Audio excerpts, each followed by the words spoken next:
What is going on, guys? It is your boy TKD123. First off here, happy 2018, happy new year, y'all. Of course, I know this video is going up after 2017 into the new year, but of course I had a a very packed New Year's Eve and stuff like that, so I couldn't have time to make that video in this video in that time frame in 2017. But here we are back here, and we are still talking about the music in 2017, and this video will be mainly kind of focused on the top 5 R&B albums and projects of 2017, and of course I have my honorable mentions at the end of the video of the list. But first off, let's jump into the first one, and that is Daniel Caesar's Fraudian. Now, this year I felt definitely was worthy of making lists just because solely I, fully explored Daniel Caesar here this year. I know he was kind of like a big moving force in past years and stuff like that, but, this, album here definitely did grab my attention, and I thought, why not? He is a native from Toronto, and I figured I would,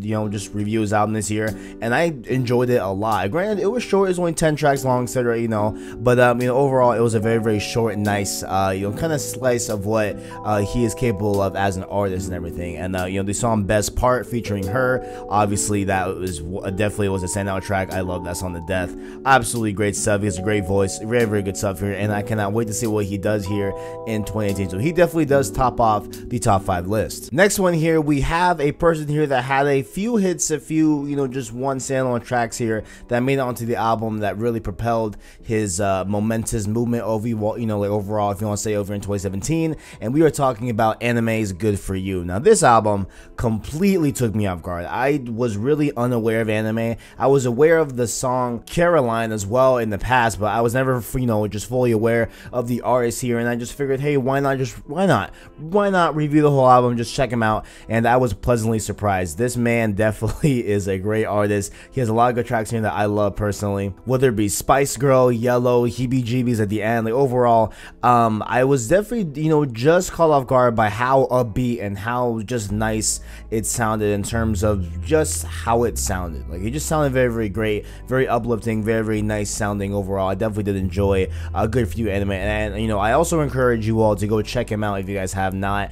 Definitely a great project. Arguably this could have easily made, if I were to rank these in the actual order and not just have a top 5 combination, I would have loved to just put this like in the top 3 of the year, because I definitely did enjoy this project a ton, and I feel like you will as well if you give it a shot. And next up here, of course, I mean come on, guys, really, it is me here. How are you going to not expect me to have this on some sort of list here for the end of the year? We are talking about Jhené Aiko's Trip. Now, this album lately, even lately, again, it is very, it is kind of rare for me nowadays to have an album. I'll listen to it, I'll review it, and most times I will kind of just drop the album or listen to it a lot less than I was obviously in review process, because it's just very rare for an album where I'm going to review where it will kind of stay in my recently played tab, if you will. But of course, Jhené Aiko, me and her have a long history. We all know that I absolutely adore Jhené Aiko. I've had for multiple years now, and this, I feel, is her best work, man. I love Trip. It is absolutely great. And what is the best about this album here is just that you can hop around really, but there is something more to just sitting down, setting aside the hour and a half it will take you to go through this album, because this album is long. It's 22 songs long. It's a great long album, and if you just sit down and listen to it in its full entirety, like, it is something else, man. It is something else. Jhené Aiko is absolutely an angel. I love her to death. You know what I'm saying? Trip is absolutely amazing, and there is no way I can give it the highest praise that it's fully worth. Like, I don't know how else. Like, it's like Oblivion is still one of my favorite tracks of the year. Oblivion is such a deep, dark, great song, and plus, Only Lovers Left Alive. Come on, that one's absolutely, you know what I'm saying? Like, that's such a to have these two, in the same project, right? And that's what I always preach, as well, just over here on the channel, is that, when we have an artist, what I look for, I think, is one of the best qualities an album can have is its diversity, right? In just sense that where we can have this full body of work from an individual standpoint, from just track to track, sounds so different, but when you put it all together, it just somehow flows into this great epic just story. And Trip is an absolutely amazing, you know, example of that. So definitely do rest up the trip. I definitely did enjoy it. I hope we get some 2088 with Big Sean and Jhené Aiko here in 2018. Let's cross our fingers. Let's hope, because I'm still waiting on 2088 because they were great back in 2016, and I cannot wait to see them and see what they do here in 2018. Moving on here to the top 2 of my top 5. Obviously, these are in no particular order, but they are just you know, just the way we're gonna list them off here, right? So Majid Jordan, let's have a little discussion about The Space Between, their album that came out this year. You know, I adored this album. Obviously, you guys know, again, this is one of those artists and one of those groups and one of those duos that I have been around with a long time. I ride with Majid Jordan. They're a part of Ovie, of course. You know what I'm saying? So definitely there was no surprise that they'll be on this list and everything. But what's so special about this album, about The Space Between, is that, you know, when you look at and when you listen to the old Majid Jordan, you know, songs, right, whether it be the self-titled album, whether it be the past mixtapes and everything, there is a level of like edits they do to the sounds of the way they portrayed their songs, and just the way they edited it, you know, in post, whatever, or just had these different equalizers on.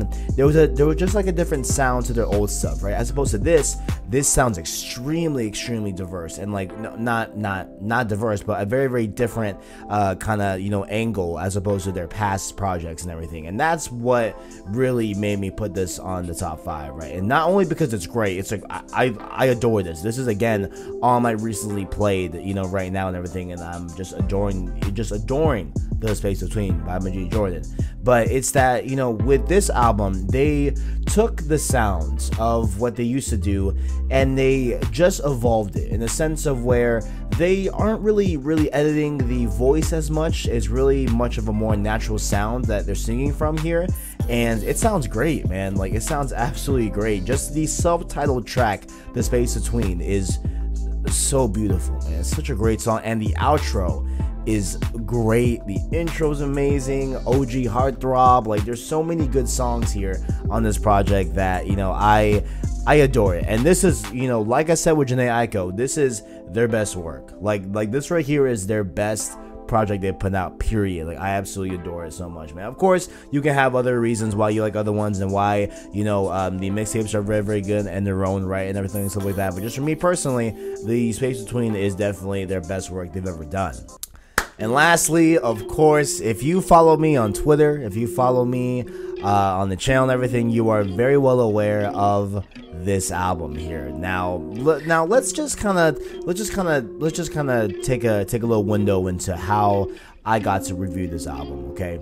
So it was during the summer. I remember E3 was happening. It was the EA press conference. I just got wrapped, you know, watching some Battlefront 2 gameplay they were showing at E3 and everything. And I recently got out of surgery because I had a hand injury on my hand where I had to get a couple stitches on my fingers, right? So I just recently, after the EA conference, and while I was holding my hand because I just got out of surgery, I was reapplying my bandages. And, you know, I was thinking, okay, I'm about to go on this long vacation to Colombia. You know, what am I gonna, you know, listen to on this trip, whatever. And like, there wasn't really a lot, you know, that was released around this time frame, but there was SZA, Control, right? So I'm like, you know what, like, let me just give it a try. I've never heard of her. I've never, you know, I've never. And there was Travis Scott on this album. There was Kendrick Lamar. So I'm like, okay, like, those were some pretty good, you know, features. James Fauntleroy, of course, a great producer and a great singer when he does sing from time to time. Overall, great stuff here. And even the other, I'm reading right here, Isaiah Rashad. I haven't checked him out. I heard he has really good stuff too. Maybe we'll check him out in 2018. But, you know, I started listening to Control, and the entire Colombia trip, the entire way, this was the soundtrack to that trip, right?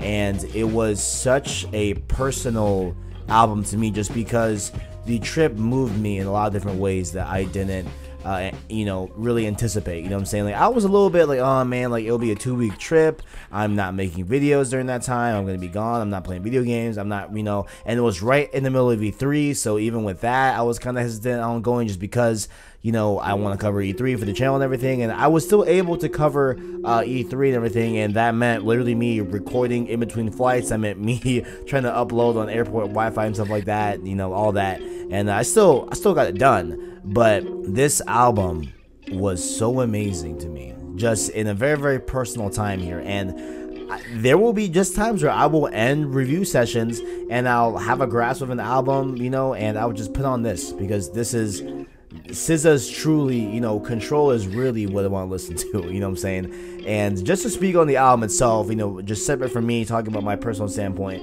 you know, we have 20 something, the outro, which is one of the most personal and just real outros I've ever heard in my life. And right now, as I'm talking about that, I'm getting chills right now. You know what I'm saying? It's just because this album is just so good. Like, oh, it's so, like, I don't even know how to properly explain it to you all, you know, if you have not listened to it. Obviously, go listen to it. Do yourself a service. Please do. You know what I'm saying? Even Supermodel. Listen, the intro and outro to this, so good, so good. This is so good. I cannot wait to see what she does here in the 2018. Of course, seeing her live was amazing as well. I'm so blessed to have that, you know, opportunity and stuff like that. And overall, I love SZA, love Control. And let's go on to the honorable mentions. First up here on our honorable mentions here, we have Morning After by Division. Now, of course, you all know my friend Yazan. He absolutely adores this album. This is probably his favorite R&B album of the year and everything.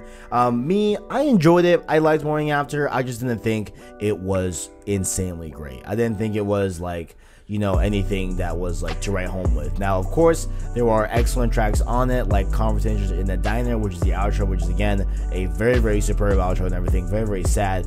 And you know, there are still very good things here, like Mood, Take Time, Keep Calm. There's a lot of really good you know, songs here on this project, whatever. But I felt like this was a little bit just like of a just Division Part 2 from September 5th, sorry, from just their first album. You know, it just felt a lot like that. And you know, I just didn't feel like they, not necessarily that like they needed to do anything different, but just it felt very similar to September 5th. And I am seeing them live, and then we will get a vlog of that here in 2018. I'm gonna see them, I think in January, and I think in February I'm seeing Majid Jordan, so got some good stuff lined up. But overall, you know, that was great. Didn't think it was anything to write home with, but overall I felt that it deserved an honorable mention. And next up here we have a OVO artist as well that I feel had, this was definitely better of a, you know, iteration than you know, his past projects, if that makes sense. You know what I'm saying? Like, if we look at in terms of like Division and what they did with their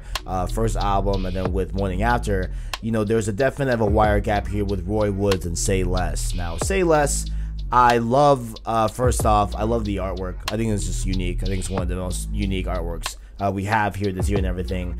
And overall, I just really like Roy Woods. Obviously, come on, it's Roy Woods. You know what I'm saying? And like, obviously me, I'm a definite OVO biased man. That's been told here and there, whatever. But I definitely did enjoy, you know, songs like Monday to Monday, What Are You On? You know, but just the album has also a very good intro with Medusa and everything, and I felt like it definitely did deserve it because, you know, Roy Woods here, you know, with him is very weird because you will get a either, you know, very traditional, very standard R&B sounding song, but you can also get his side that I love. I just love his side that he has here, where it's a little bit more of an aggressive R&B sound that like he's almost mad about things and almost like he's so passionate about things. He has that aggressiveness as well that I absolutely adore, and we did see a little bit of hints of there. I would have liked to see a little bit more on Say Less, a little bit more of that aggressive, that low rage R&B, but you know, overall definitely did enjoy it. Definitely felt that it deserved to be mentioned. Along with that, here we have War and Leisure by Miguel. Now, I decided to put this one on the list as well, just because if we look at Kaleidoscope Dream, right, one of his first projects they ever put out, it was very much of a just R&B, very just regular standard, you know, singing, you know, about love and everything, stuff like that. Like, it was definitely much of a very standard R&B album and everything. We go to Wild Heart. There's a little bit more of a aggressive, there's a lot more guitar riffs in that album, there's a lot more of a rock edge to it, where I was like, okay, like that's like actually really cool to evolve to that standpoint and just like kind of just mess around with, you know, your tone and still, you know, keeping true to that, you know, standard R&B, but having a, you know, angle that could be a little bit more aggressive and everything. And then having those two mixed in War and Leisure was probably my best part about this album. I think it was very great, crafted very well. Of course, I love Skywalker with Travis Scott. Come on, that's a banger. Everyone knows it. You know, there's City of Angels as well. There's even the last track with Now, where he was talking about, you know, some very real world stuff. with Black Lives Matter and everything and stuff like that. Definitely was a very serious toned song in its context and everything. And overall, I enjoyed War and Leisure. I love Miguel, and I am just happy that he put out an album here in 2017, and we will see what he does moving forward in 2018. Maybe a tour, I'm hoping. Maybe I'll see him live, who knows. I saw him once live open for my first concert ever when I saw Drake on the Would You Like a Tour. But you know, I would love to see him just headline a main show and see him live. Hopefully we'll see that maybe in 2018. Next up here, we have a EP that I guarantee a lot of you have not heard about, and that is from an Ovie artist. His name is Plaza, and he put out an EP this year called Shadow. Now, very short. It's a very short project. It's 5 songs, but you know, I feel that these 5 songs really did show that this man has potential. You know what I'm saying? Like, I think that like this dude here on Ovie, I feel that Ovie made a great call with this man, dude. Like, I feel like he has a very, especially with the song Personal, with track 2 Personal, I think it's absolutely great, and he has a lot of really good songs here. Obviously there's only 5 songs, but a lot of them have reasons for being great, and I feel that, you know, it definitely did prove that, you know, he's not here messing around, that he truly is an artist, and that you know, he has potential to grow in OVO, along with Party Next Door, along with Roy Woods, along with Majid Jordan, etc. All those people right there. Like, I feel like Plaza definitely has a nice, you know, way to carve his own path and make something out of OVO and everything and stuff like that. Now, is there a commentary on my end where I feel like OVO has a lot of R&B and not a lot of rap? And like, yeah, I do feel that as well. And like, yes, they have Baka now, but you know, will Baka, you know, be a thing? I don't know. I know he has an album that came out last year. I never got to it. I would like to get to it. Hopefully maybe I'll get to it here in 2018. But you know, I am just in the mindset that, you know, OVO has a lot of just R&B fatigue and a lot of just R&B artists, but maybe here with Plaza, he definitely does have a nice place in OVO, I feel personally. So definitely do, you know, so just definitely do check out the Shadow EP by Plaza. It is 5 songs. It will take you like 20 minutes to get through. It's a good listen in my opinion. And then lastly here we have our last R&B. Now this one could be kind of construed as being hip hop and rap, but at least to me, it, you know, it's a little bit more of a nice, you know, kind of melodic songs to it. So I would probably range it a little bit more closer to R&B, but you could argue that it is hip hop and rap. But we are going into Joey Vague's Pink Roses to wrap up our honorable mentions, and not just because I think like this guy is, you know, he is relatively small right now. You know, he is on the come up, and what I like about him a lot is that like he definitely does take the time to reply to you on Twitter if you need to, whatever and stuff like that. And I feel like he definitely is a very nice reachable artist, I'd say. And I spoke with him just a little bit here back and forth on Twitter, and I thought, you know, Pink Roses was great. I thought it was just an amazing project. It, of course, being short as well, but you know, overall I feel like it definitely did deserve to mention, just because Joey Vague is gonna come up, and I feel that, you know, eventually he will catch his stride and be a force to be reckoned with here in the industry. And I feel like Joey Vague, you know, definitely does deserve some credibility, something for Pink Roses, because I enjoyed it. I thought it was great. I thought it was awesome. You know, it definitely was amongst one of the best R&B projects that I listened to all year, and I really hope that he definitely does take off. So definitely do shout out to Joey Vague if you somehow watch this video. If you do, shout out to you, man. Shout out to Pink Roses. It was great. And overall, that has been my top picks for R&B in 2017. If you all enjoyed, make sure to leave a like, subscribe, and share, and also leave it down in those comments below if you disagree, if you have a different list, if you thought that I should have included something here. I know a lot of people will probably get mad at me for not putting on that one really big album, Sampha's Process album. I know, guys. I've been seeing that get a lot of, you know, list placings and everything, and even a lot of people have been putting him at #1 in a lot of their lists for 2017. I never got to it, but I listened to it a little bit here during this week, and I am really liking it. So I think that'll be my first review to start off 2018. I think that'll be my first review to start off the year and everything, because I'm adoring Sampha's Process. But beside that point, make sure to leave a like on the video if you guys liked it. Thanks for watching, and as always, I got you.